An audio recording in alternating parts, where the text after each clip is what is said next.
На улице сделали этот с кирпичей, сделали мангал. Я говорю, ну все, будем, говорю, кушать здесь, готовить.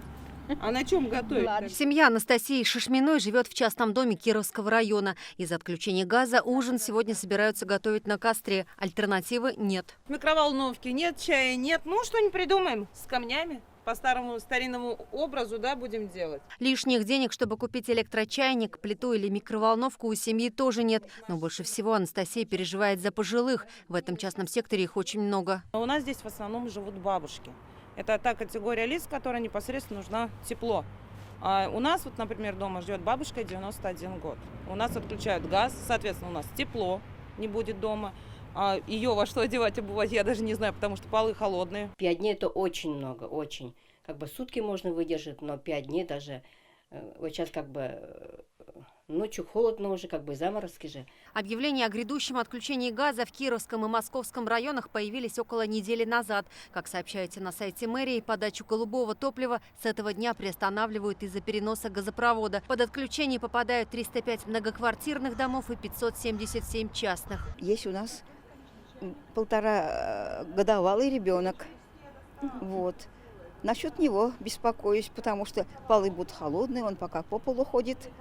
Вот. И за ребенка беспокоюсь, и вот за электричество. Все будут пользоваться электричеством, не дай бог, будут замыкания и пожары.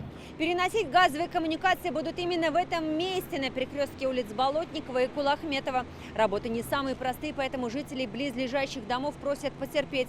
Как запланировано, успеть строители должны за 5 дней, но, возможно, завершат работы и быстрее. На самый главный вопрос, почему эти работы запланировали на осень, нам ответили так. Все зависит от представителей дорожников, то есть как они идут, как они предоставляют место производства работ, соответственно, и мы двигаемся за ними, мы не можем вперед их идти.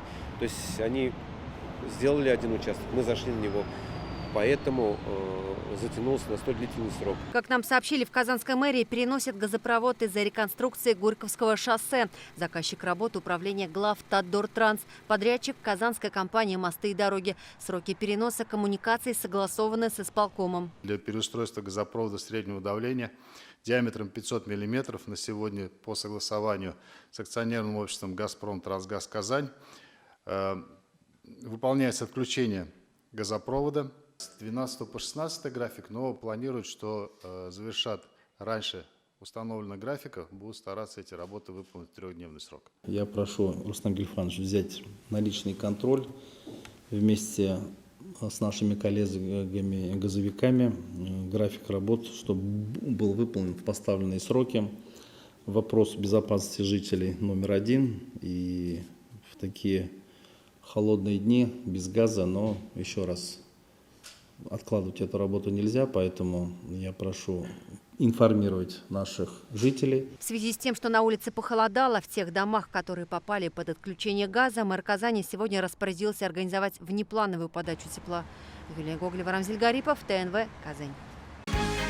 Закажи рекламу на ТНВ. Телефон в Казани 5 705 100.